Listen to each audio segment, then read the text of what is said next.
everyone. Welcome back to LinkedIn Logs, the jobs and business news podcast for the website cpluscomedy.com. Like I just said, it's a website. Go there. Welcome back in. It is the end of the workday. Sorry, I just turned to see what was happening in the living room because apparently two animals,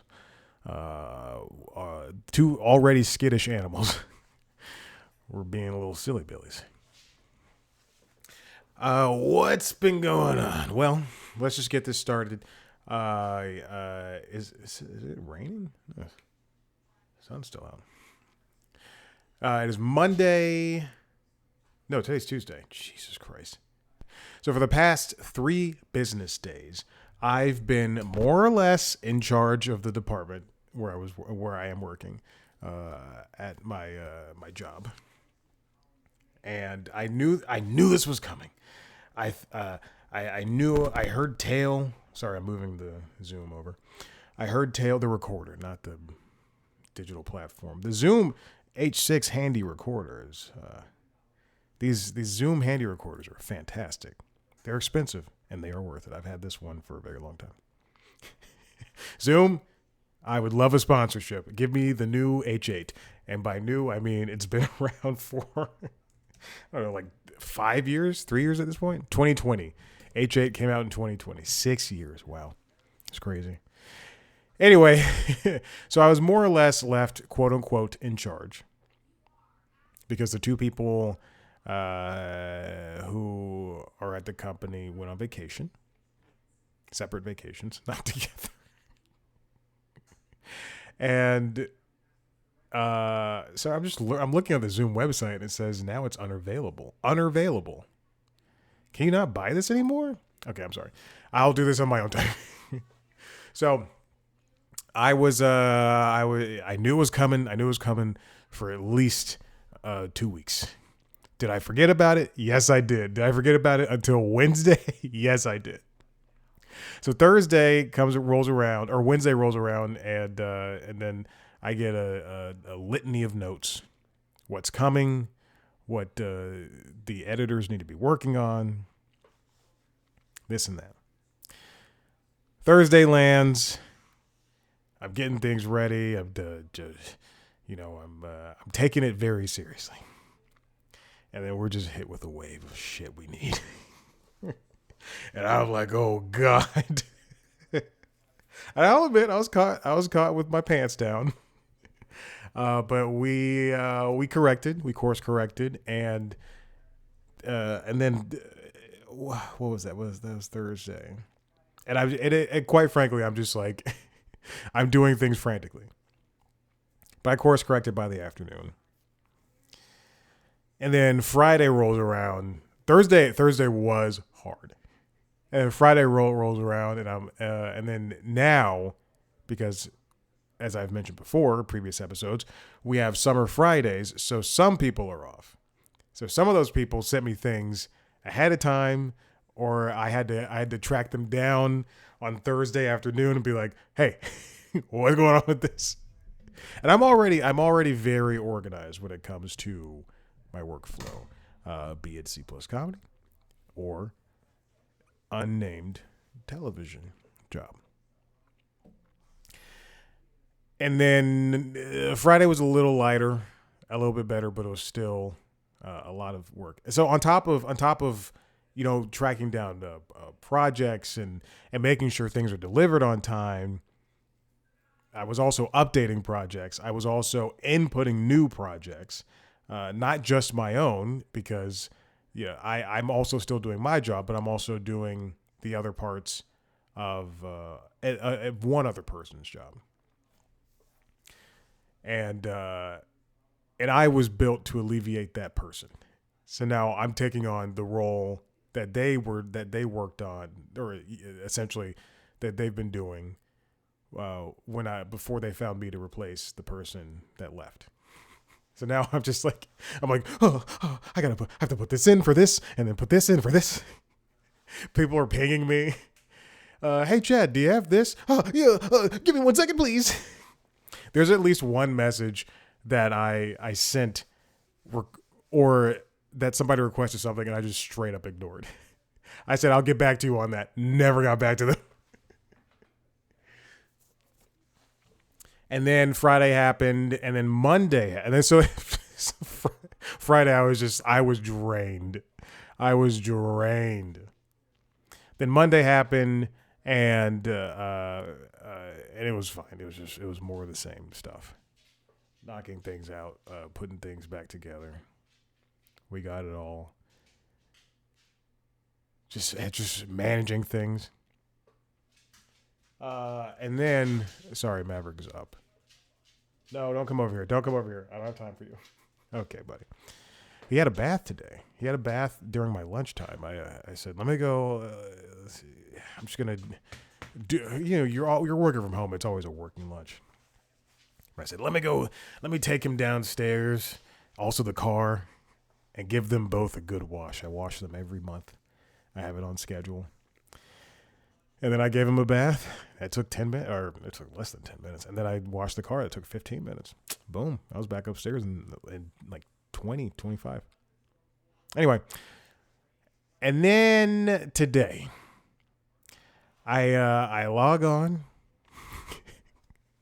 And I'm thinking I'm going to get, by the way, I have notes of like what everybody missed is like, okay, this is what you missed, and here's all the projects, here's all the stuff. I put it in, blah blah blah. It's just a giant note. I just get a thanks exclamation point. Did you talk to big boss head of the network? Did you talk to this person? How come you didn't respond? And in my head, I'm just thinking, the fuck? Am I gonna get more than a thanks? I did all of this work. I can't swim, and I was thrown into the deep end, and I came out alive. Part of me was like, I need more than a thanks. I need these are very detailed notes. I'll admit it, I was a little bit pissed. I was like, okay, great, sure. Responded, yes. You just need to keep them abreast of everything. What do you want me to do? We had a meeting yesterday at 5:30. Guess who was about to do a second workout? Now, I obviously attended the meeting. But guess who was inches away from starting a second workout? Hey, we need to do this meeting at 5. No, let's do it at 5:30. It's all right. It's okay. All right, I do have a lot to cover, so please let's get on to this. This is something I saw last week. I watched last week. Joanna Stern, formerly of Wall Street Journal, and now currently of, oh my God, sorry, I see a video of, quite frankly, I'll just tell you, Garmin has a new wearable that doesn't have a screen on it, and it is meant to be a competitor to Whoop and the Polar, the ones without screens. It's $200. It launched this morning, and somebody I follow has it, and I'm going to watch their review. I'm very excited.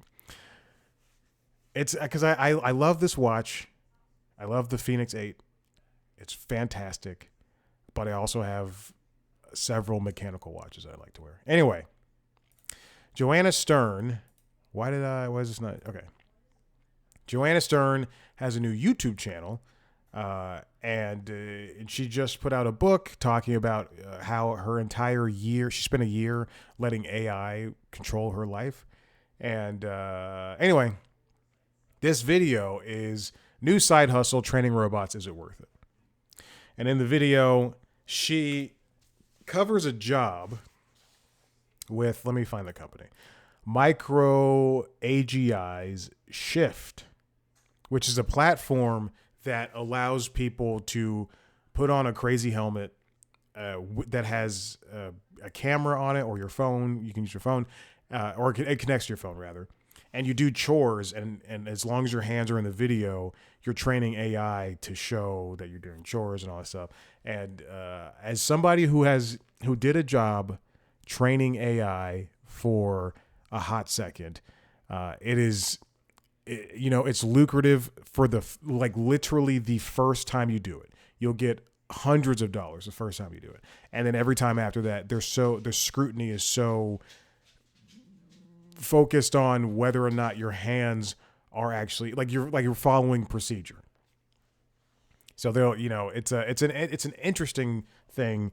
And then at some point, it's just not worth it anymore. Buddy, go lay down. And again, I didn't do the video thing, but I did do voice stuff. Just like asking questions. I spoke about this several episodes ago. Anyway, don't do it. The jobs aren't good. And if you do it once and then do it poorly. But it's a fascinating video to get a look at the process. Okay, let's move on. This comes from The Wrap. This is something that happened yesterday, midday, and we were notified, or fans, I guess, were notified of it kind of midday, and we more or less knew this was going to happen. Let's get into it. This comes from The Wrap, written by JD Knapp. ESPN layoffs underway after NFL Network acquisition.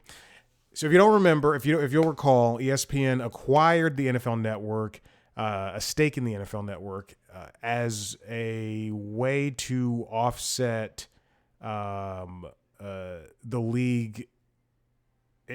Hold on, I'm sorry, I'm doing this wrong. It was a way to get the NFL some extra money in the deal they closed with ABC and Disney and ESPN in order to have more games or whatever, something like that. The league is given a 10% stake in ESPN, which is valued at $3 billion. Now, ESPN's total estimated value is $30 billion. In addition to the NFL Network, ESPN also has control of Red Zone and NFL Fantasy. And then the league is still in charge of NFL Films, NFL Plus, NFL.com, NFL Podcast Network, NFL Fast Channel, and the official sites for the league's 32 clubs. My gym, for let's say 3 months of this year, as of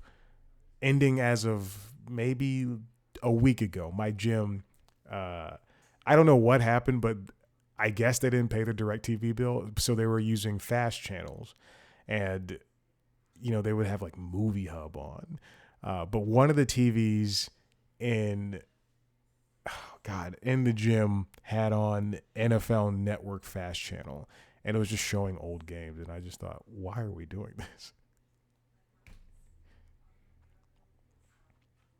So what happens when we have a bunch of children working the desk?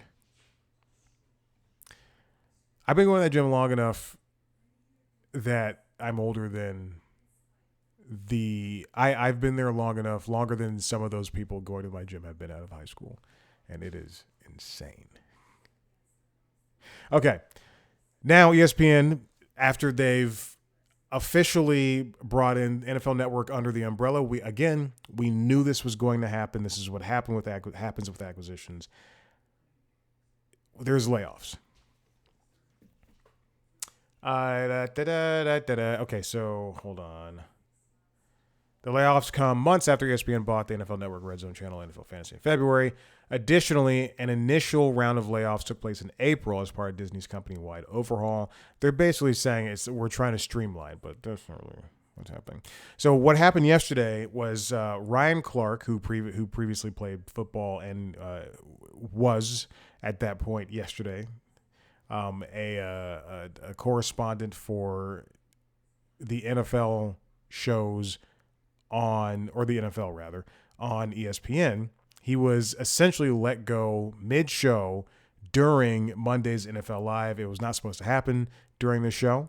Here's the athletic piece about it. I'm not going to link to this, but here's what it looks like. ESPN cuts ties with NFL analyst Ryan Clark. Wider layoffs expected Tuesday. And that comes as a surprise, but apparently based on some fans' reactions, it is not very much a surprise. Or it's met with welcome. People are happy that happened, that his layoff happened. Quite frankly, the way he said something to Peter Schrager, who I think is a very smart guy. Peter Schrager has been in the NFL media coverage for decades.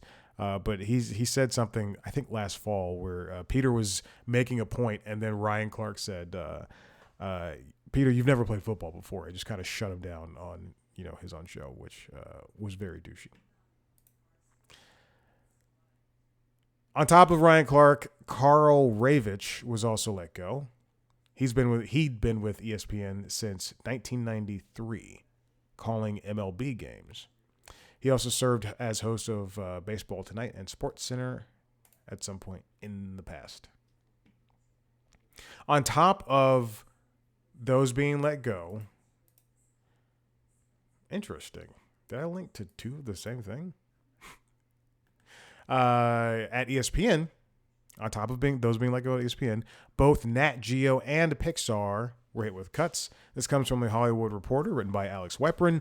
Disney cutting hundreds more jobs in new round of corporate streamlining. As well as, this is from Drew Taylor at The Wrap. Disney lays off hundreds of staffers. Pixar hit hard. I might delete the Wrap one. Anyway. Now, this, unfortunately, with the Pixar thing, this is the first time, I think, we've seen major layoffs at Pixar. Now, this comes after Pixar put out 2 movies this year. Excuse me, they did not. They put out Elio. Let's see, let's go to Wikipedia. They put out Elio and Hoppers, both movies that I own. Isn't that crazy that I own both of those movies? All right, hold on. What did they put out? Hoppers and Toy Story 5. Elio was last year. Hoppers and Toy Story 5. I don't think Hoppers did well for them at the box office. It did $389. That's good. But the movie cost $150. Whereas Toy Story is cresting $1 billion, and that movie cost $250. Jimmy Pietro, they got a hold of the staff, the memo that Pietro, the ESPN chairman, sent out to staff. Let's go down to this Pixar thing, though. Now, Josh D'Amaro, who is the new boss of Disney, said this is the third round of layoffs this year, but he said that this would be happening in April. In April, he said, it says, D'Amaro notified employees of a larger restructuring with around 1,000 employees impacted. The new round of cuts is a bit smaller in scale, but nonetheless underscores how the company continues to reevaluate its structure and immense technological change. One of the big factors of the layoffs, actually I'm going to keep this wrap post, is that for the Pixar layoffs, this is the first time since 2024, the summer of 2024, after Inside Out 2 was released. Even though that movie made $1.69 billion, they still saw layoffs at that point. As I mentioned before, Toy Story 5 is on its way to $1 billion. It's at $957 million. Okay, in 2024, the layoffs were blamed on the great streaming contraction as Disney Plus eased up on its demand for new animated product from Pixar. If you'll remember, they put out a TV show called Win or Lose that was not really advertised. They put it out, and even still, there were complaints from those on the right who were complaining that there was a character that that was non-binary, and that there was some queer elements in the same way that there were supposed to be, and that changed the storyline of Elio because they didn't want Elio to have any queer elements. If you'll remember, the head of Pixar was like, "Don't put queer." I don't know if anybody knows this. Yeah, he put that out. Head of Pixar, who was it? Elio.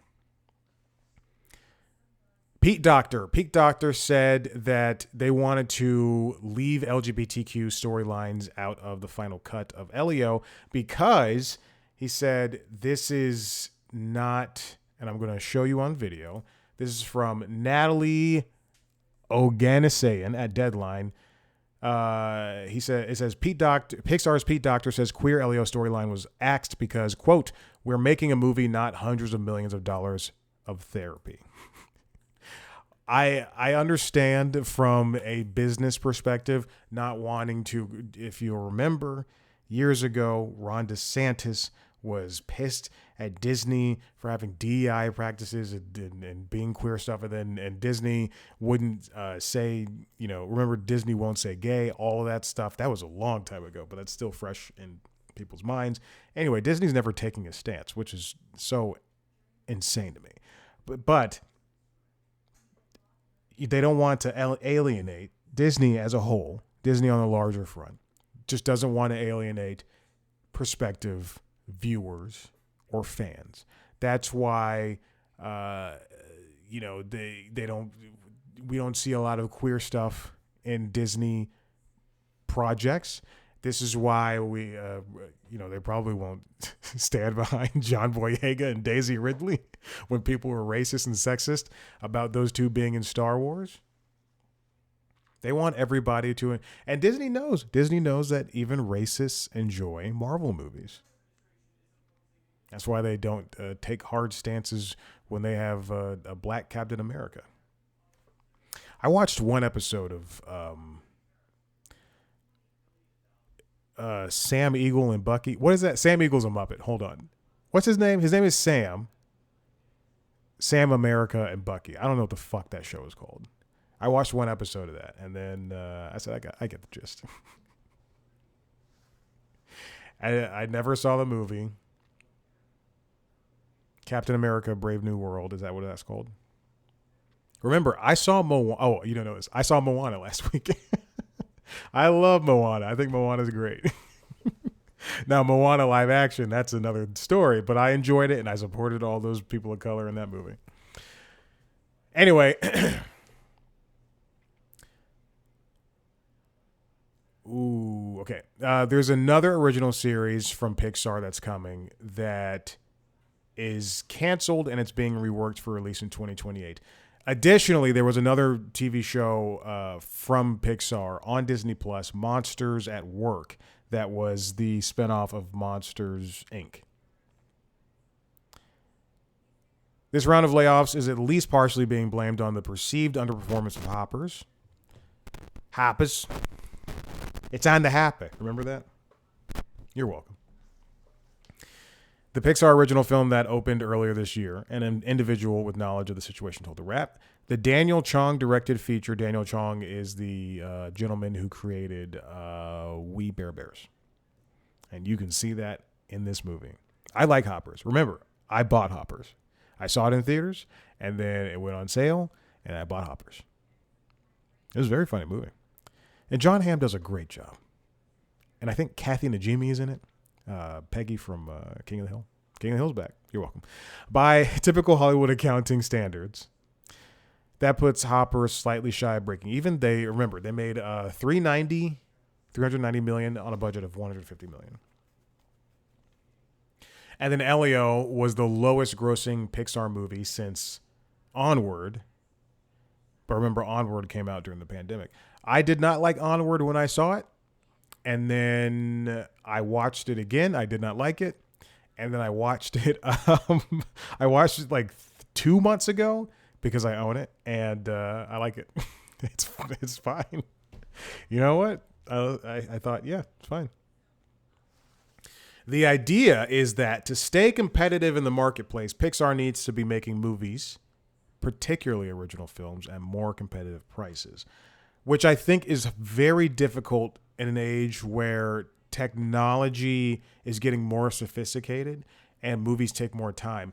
Now, my biggest problem with Pixar movies, and I was thinking of this morning, not, besides all of this that's happening at Pixar, but I was thinking about this morning, is that Pixar movies are overbaked. It's like making, a chicken breast. Get it to 165. Don't get it. Get it to 160 and let it cook the rest of the way outside the oven. But don't don't do it to 170 and then go, this chicken is dry. They have this, this brain trust that they have there at Pixar with 100 people commenting on the direction of the movie, and then they have 15 directors and 12 writers. I'm making up those numbers, but it's the brain trust is it's too much. It's too much. Sometimes you need to have a little bit less of a hands-on approach. Okay. That's it with all that. I don't know how many Nat Geo people were let go. And I don't know how many people on Pixar were let go. Okay. And this is the last thing I want to talk about. This comes from the Hollywood Reporter. Katie Kilkenny wrote this. Are you on the list? Exclusive crew member. Hollywood crew members fear roster crackdown exclusive. I jumped way ahead. Now, in Hollywood, there is an industry experience roster that is, I think, just like kind of floats around. It's administered by a nonprofit founded under collective bargaining agreements between the industry's employers and unions since 1965, and it keeps track of freelance crew members on the West Coast, from grips and makeup artists, plumbers. Any of those people can be a part of IATSE. They can be in unions, which can help get them health benefits or protect them on jobs. And this list is just keeps track of people who do lighting or people who do makeup or whatever, costumers, whatever, and it allows them, to get contacted for roles. It's a valuable resource for productions enlisting large numbers of crew members, and generally speaking, employers agree in their union contracts to hire creatives on the roster before they tap those who aren't. But now we are seeing a lot less productions across the industry. And in recent weeks, Administrator Contract Services has informed a few thousand members of the IATSE crew union that they have been flagged for removal from the roster. This is because a lot of these people have not worked since 2023. Eligibility lasts over the course of a 3-day period. So this is between the current 3-day period, 3-year period. The eligibility lasts for a 3-year period. So if you haven't worked for 3 years, then you are at risk of being removed from this list. Again, a list that lets you continually or helps you continually get work. The list lasted from, or this current iteration of the list is April 1st, 2023 to March 31st, 2026.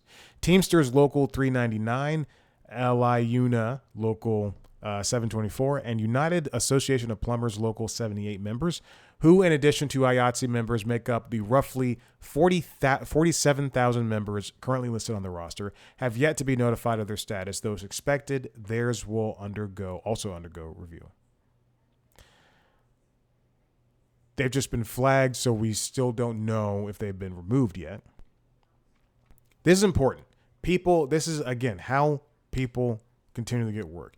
You want to watch The Odyssey, it's more than just Christopher Nolan and Matt Damon and Anne Hathaway and Zendaya and Lupita Nyong'o and all those actors. There's background people. There's, again, plumbers, costumers, makeup artists. There's lighting people, rigging people. What the fuck is going on with this goddamn microphone? Sorry. There's lighting people. There's rigging people.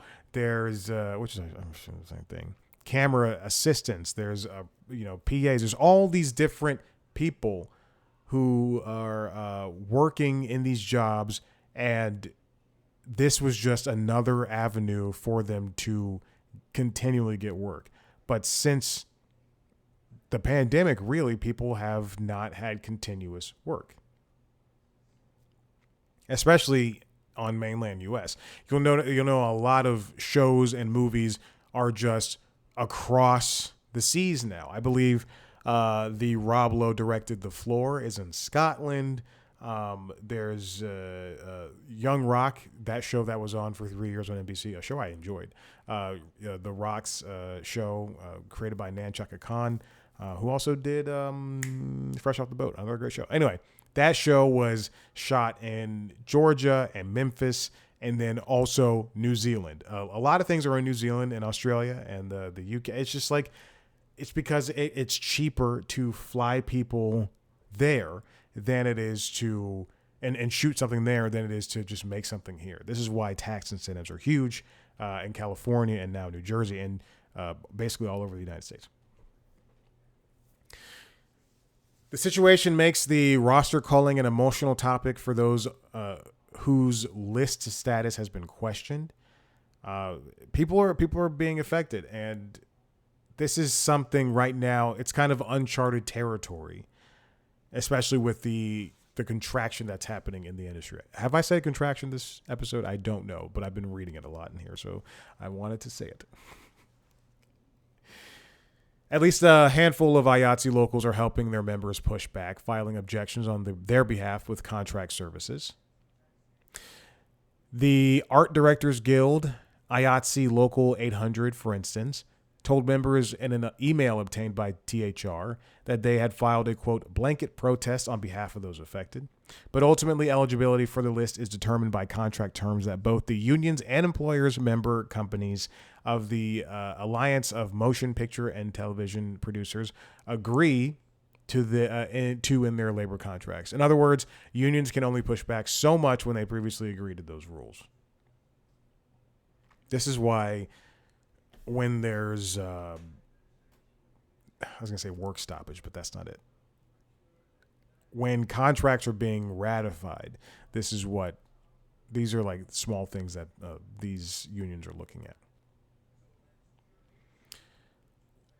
The union will next get the opportunity to renegotiate the eligibility threshold when it returns to the bargaining table with studios and streamers in 2027. Already? Jesus. Workers who spoke to THR about being flagged for removal for the list described difficulty landing work in the wake of the 2023 actors and writers strike. The work they did find didn't have a union contract. Sometimes people work on indie projects. Sometimes people work on commercial projects. I've worked on commercials. I've been talent in a couple of commercials. Was it union? No, it was not.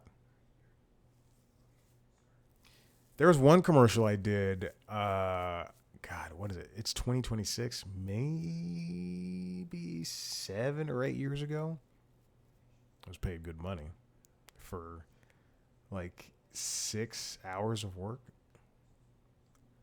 as talent, as featured talent. Have I ever seen that commercial? No. It was for, like outdoor furniture. And I was one of 2 featured talents, while everybody else was a friggin' background person. I think we're all paid the same, though. I had to fake drink beer so much.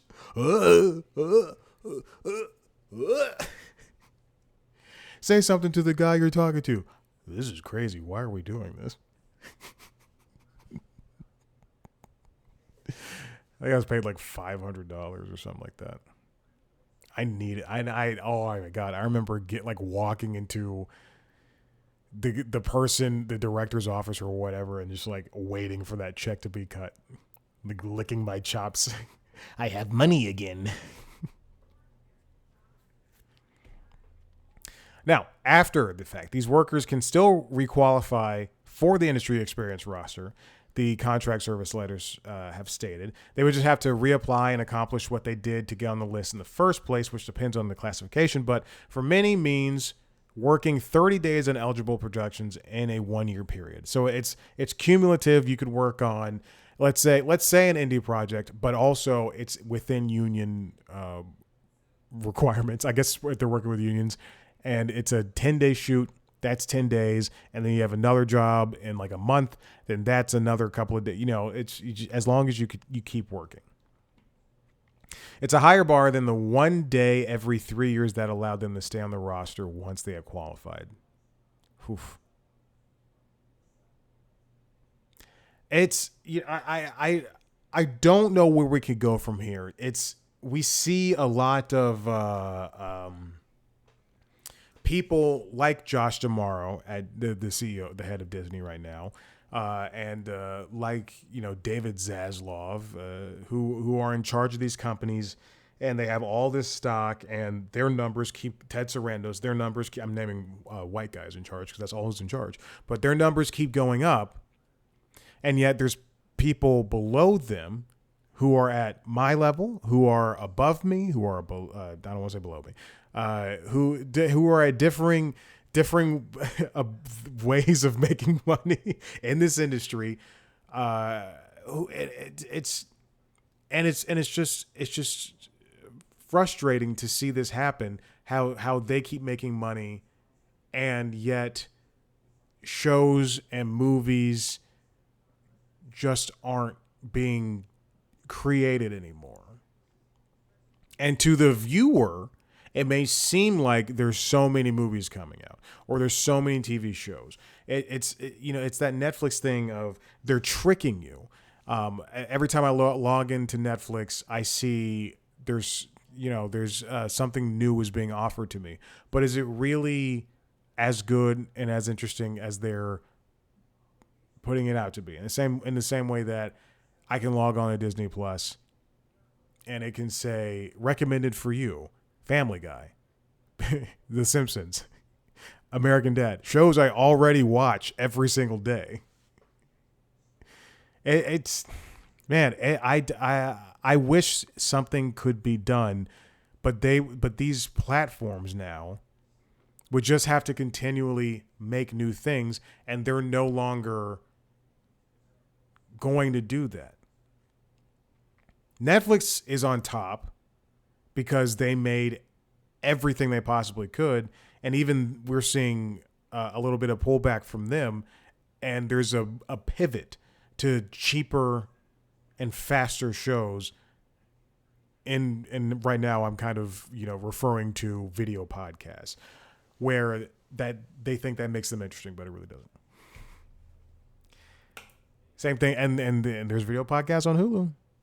And I think there's one on Prime Video, and it might be Keke Palmer's. I think I saw that. I don't recall. I just wish that there were some way that we could get back. And I understand peak television